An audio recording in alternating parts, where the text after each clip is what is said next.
former Major Adil Raja, A Soldier Speaks, who joins me again now. Adil, thank you for doing so. Just bring us up to date on the events of the week, if you will, since we last spoke.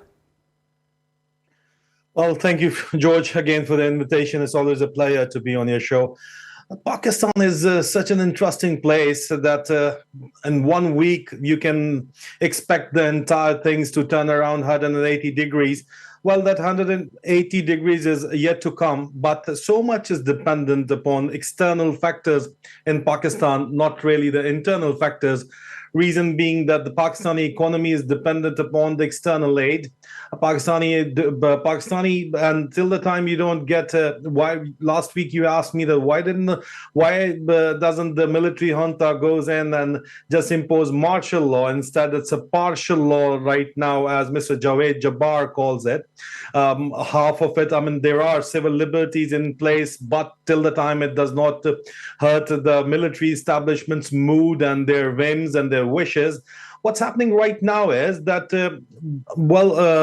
they're having serious troubles of starting from the very top. The Pakistan Army chief is having serious trouble. Asim Munir is having serious trouble controlling his own military, his own image. The latest news I broke today was that he has asked the family of the martyrs to come and rescue his reputation, which is not going to, which is I think a wasted task. But he's still going on ahead with it because he's unable to control his reputation, his image, and that image greatly is going to dictate whether he'll be able to control the military. And the military, in fact, is not only the 700,000 serving people or 1 million serving people, it is in fact their families as well, their ex-servicemen as well, who do not support him in whatsoever he is did. And right now, I think I was listening to Mr. Seymour Hersh. What he was saying is that Joe Biden considers war as his chance of re-election, and I think that is what the Pakistani journals sold his administration for the regime change operation, that they are going to wage another war at Afghanistan, which I told you in our first program we did together that there are minerals inside Afghanistan which can be transported from Pakistan within a few hours to India, where the American corporations are investing, building their factories, and trying to make it in order to make India the counterweight to China.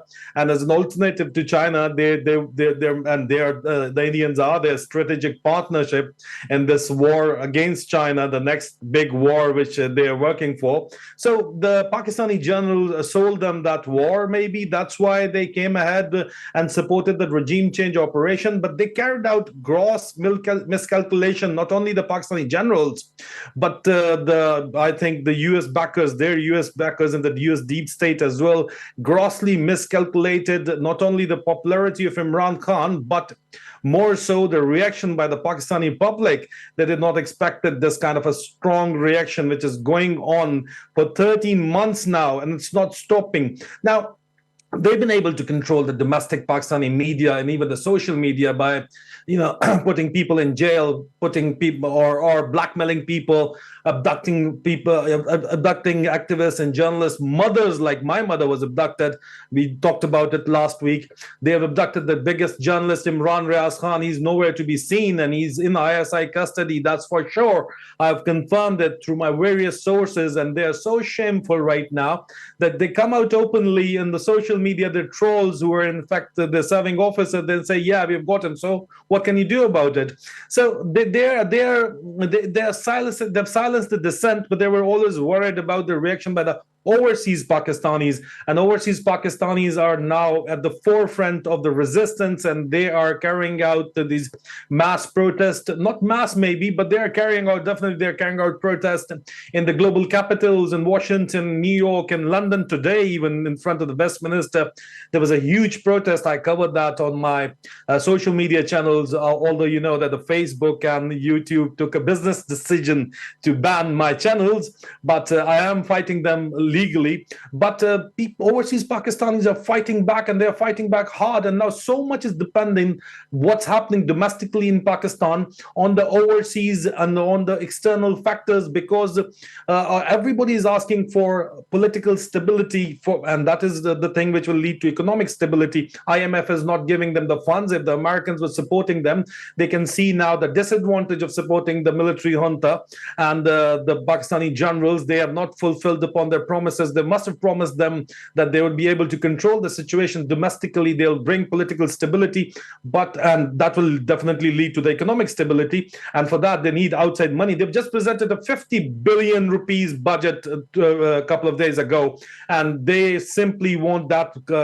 they want to more than half of that money has to come from foreign aid. So from where are they going to get that aid? IMF is saying no. The only other option is Saudi Arabia, United Arab Emirates, and China. Well, the Chinese have told them, the Saudis and the Emiratis have told them that, listen, enough is enough. Now you need to stop fiddling with the system, bring political stability. And there is no other way but to carry out general elections to bring political stability. And another very important thing is that all their efforts to break Imran Khan's party and to make a new King's Party by Jahangir Khan Tareen have failed. The famous People's Party have right now the government, is 13 different parties. They're all fighting amongst each other, including the two biggest parties, the party of Mr. Nawaz Sharif, PMLN, and Mr. Zardari's party, Pakistan People Party. They've got their own infighting going on, a serious infighting going on. So they've failed to counter the phenomena called Imran Khan.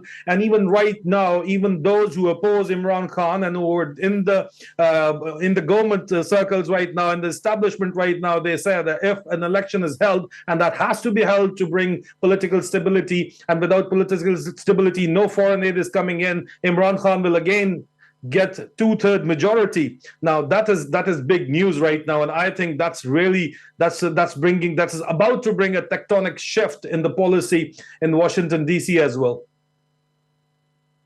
It's unlikely that Imran will be a candidate, because it seems obviously their intention to have him in prison by the time of the elections. I see that one of the charges against him is that he committed some crime or other on the remarkable date of the 30th of February.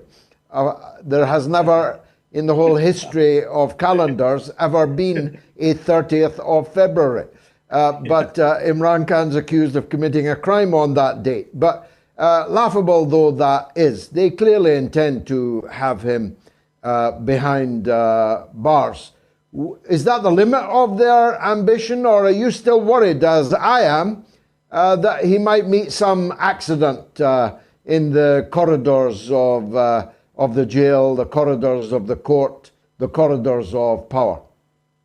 Well, George, all their efforts, all their barbaric efforts, all their fascism have failed to bring about the desired results. The establishment, there is a serious infighting within the military establishment. The army chief is not in control of his own army, his own establishment. The proof is, I can prove, I am the proof. I'm being provided their inside stories, the inside news, inside intelligence. Everything is being provided to me from people within, senior people within Asim Munir's establishment. Let me tell you that. How come the 99% of the news which I shared beforehand becomes reality? I've already shared 100 of news already that, all right, I told you this on this date, and exactly this is what happened. So think that it's, I agree, Pakistan is a very leaky place, but they always prided themselves to be the number one agency, the ISI, but the senior-most circles within the ISI are leaking news to me, and I'm sharing it with public. The senior-most circle within the military establishment are leaking news to me. Why? Because they care about Pakistan, because they do not believe what's happening in Pakistan is right for the people of Pakistan, because they do not believe in the policy of the generals who are serving their individual interest or the Western interest of certain circles of the US deep state. Even US deep state right now are fed up. Mr. Zalawai Khalilzad's statements cannot be taken lightly against the army chief. I mean, he's a senior policy maker, one of them, and he has openly called out for the army chief to go home. And he has already pointed out that there is serious infighting within the military, which I can confirm is true.